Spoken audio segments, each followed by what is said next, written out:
Just like to go through the report with you. We're going to look at the comments and everything. Right at the front of the report you'll find a list. These are just notes. Doesn't mean to say there's something wrong there, but I just want to draw your attention to it. Here we're talking about the foundation. The foundation on the day of the inspection was found to be good. And we're just going to work our way through the things that I did find and make some comments about it. So there were no general indication of foundation movement present and visible. Thing to look for in the future, you should get concerned if you get lots of sheetrock cracks. When we talk cracks, not these hairline little cracks you get in corners on ceilings and stuff like that. Most times that's just a little bit of movement. But really big cracks that appear between walls and ceilings on the second floor, that can indicate a real problem. So you probably want to watch out for those, but most of the times you're going to be fine. We've got a plot of the foundation where it is. This will be useful in the future if you get some movement. Note that there is a bit of it's not level. No foundation is. It's a myth. They're not built that way. If they come out level, it's luck more than anything else. And then we've got a series of graphs. They tell you where the foundation is and the height of it. And then we have a area plot, just to give you an idea of what it is that we're looking at. So foundation was in good condition. Drainage around the house was fine. Couple of things. Where you've got downpipes like this, put extensions on them. The builder won't do this for you. It's your responsibility. But it basically takes the water away from the foundation. That's what you want to do. The splash blocks that the builders put in are to stop erosion. They're good, but they don't actually remove the water from the foundation area, which is what we want. We talked about the dead valleys. This is an architectural issue. I say an architect. This is CAD, computer-aided design. These designs come out and somebody doesn't go through and say, hey, we need to fix this. We want to make sure that rake comes down right to the corner where the kick-out flashing is. They don't. And so you get that little area there where leaves can accumulate. No kick-out flashing on the flashing at the top here. The water running off the roof can actually cover that window. There's two actually aimed at it, and that will penetrate. You will get water penetration there, so you want kick out flashing, a little diverter, so the water just runs off harmlessly onto the ground. The interesting thing is, on the right hand side you can see we've got a gutter. On the left hand side we don't. Why? Ask the builder. Hey, you put a gutter there, why didn't you put a gutter here? Because where there's no gutter, it will run over the roof. Here's a picture of it. Note that it's got that piece of metal sticking up above the gutter. That's your flashing. Right at the bottom of that is where the kick-out flashing should go. On the left-hand elevation, we've got an underdriven nail. It's a nail pot. Just needs to be driven back in. If it's left, it'll cut the shingle, and that's not good.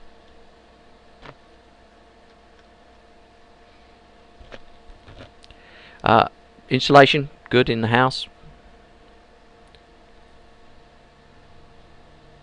Insulation missing from a couple of places. This is on the second floor. You can see that blue patch, that's cold. Indicates that the flashing is not... The flashing indicates that the insulation is not there. And then we've got insulation missing in this other place. You can see it on the picture. Identify where it is. Basically you need to go and spray some more insulation in there.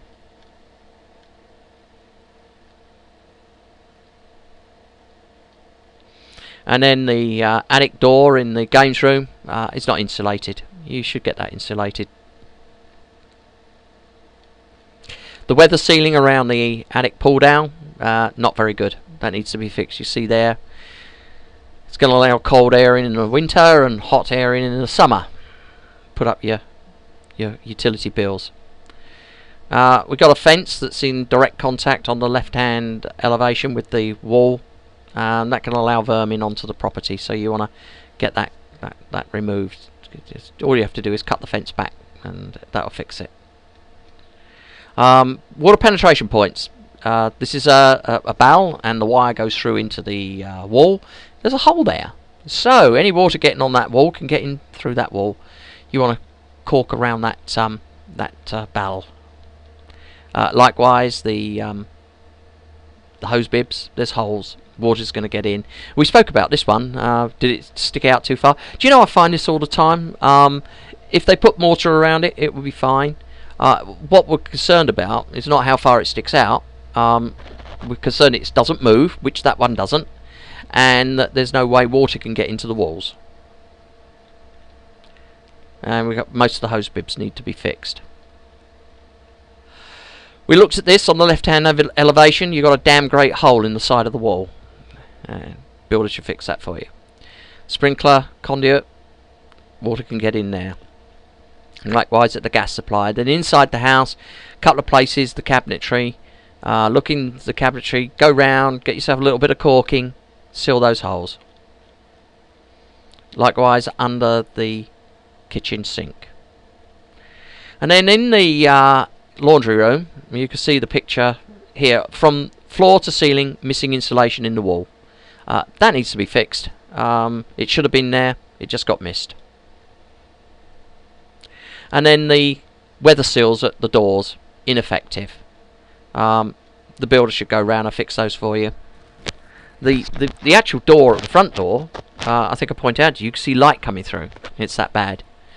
Again, it's very easy for them to fix this for you. Caulking around the windows.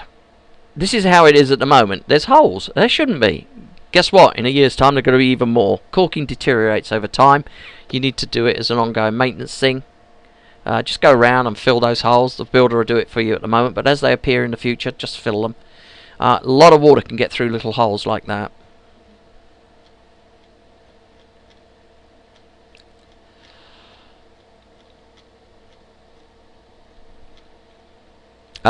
Missing weep holes over the steel lintel. Over the garage lintel. Now, I'll go and change this on the report, but it shows a call out on the report for the stairs. Nothing wrong with the stairs, that needs to come out. I'll fix that.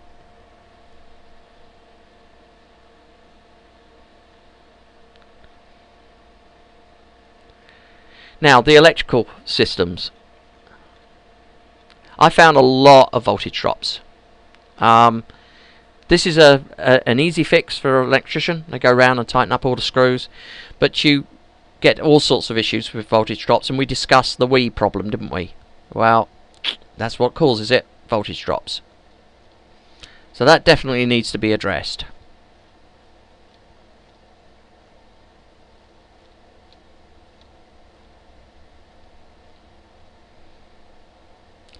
Yeah, we've got a voltage drop in that games room there of 8%, and in the bathroom we've got 17.5%. Ouch, that's a big one. And 10%, another one in the games room, 10%. So big voltage drops. Underneath the cabinet in the kitchen, under the kitchen sink, you've got a plastic cover on an electrical switch. That's wrong, it should be metal. In the porch you've got an exposed termination. That should be covered with a plastic cover. And then around the house you've got lights on the walls. Now what actually happens is water can get into the back of this, as it is at the moment, come into contact with the conductors, and then energise the wall below it. You touch the wall, get electric shock. Whoa! Do not want that. It's not good. All of the lights, they all need to be caulked.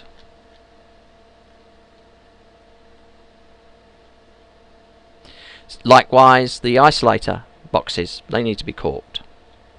Same reason, just don't want water to get in there. These isolators are in the wrong position, should never be directly behind the equipment. They should be to one side, left or right, but not behind it. It makes it difficult if the equipment's on fire to actually get to the isolator and turn it off. And bonding. Now bonding is patchy. You know, some cities insist on it, other cities don't. Here's the reason we want to bond. It reduces the probability of a lightning strike. It's as simple as that. There's all sorts of other reasons, by the way, but hey, lightning strikes. It's North Texas. You get a lot of lightning in this part of the world, so you know, get it bonded. Doesn't cost a lot. If the builder won't do it, have it done yourself, and you save yourself a lot of inconvenience. Plastic covers on outlets in the attic. Same reason we don't want them under a kitchen sink. We don't want them in the attic. They get broken.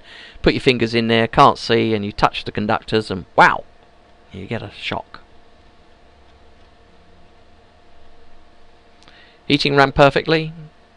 Cooling was fine. Water pressure, 70 pounds. This is a plumbing jack on the roof, and it's too short. Really what it is the pipe can move, and it's supposed to move, by the way. What they need to do is just push it up so there's a bit more height in that jack. We don't want water or snow accumulating around it and blocking it and causing a flood in the house. The water heater, poorly installed at the flues. There's an explanation there. Here's the problem: if you don't get that fixed, you can get the probability of gases coming into the attic, into the garage. And those gases can have carbon monoxide, and that's deadly.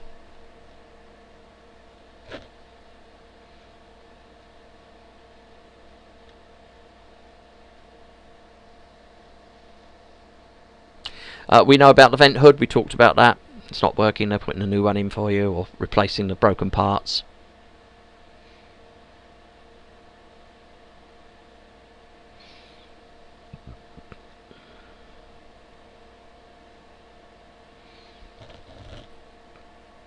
And around the house, it was just too many. They've not buried the soaker hoses. Okay, you want the soaker hoses buried, left as they are at the moment. Instead of actually just watering, they're going to erode, and that's going to make things worse. That's really going to make things worse. They need to go round and actually make sure those are buried. It's very. I mean, they just slapped the sod down on top of it and left it like that, and not ensured that it was buried, and that's not good. You want to get those buried. If they won't do it for you, do it yourself, or get somebody to do it. It's going to actually pay dividends, and it's not a difficult job to do it. Okay, so that's as it is at the moment with the report. Very brief summary. We should talk if you've got questions.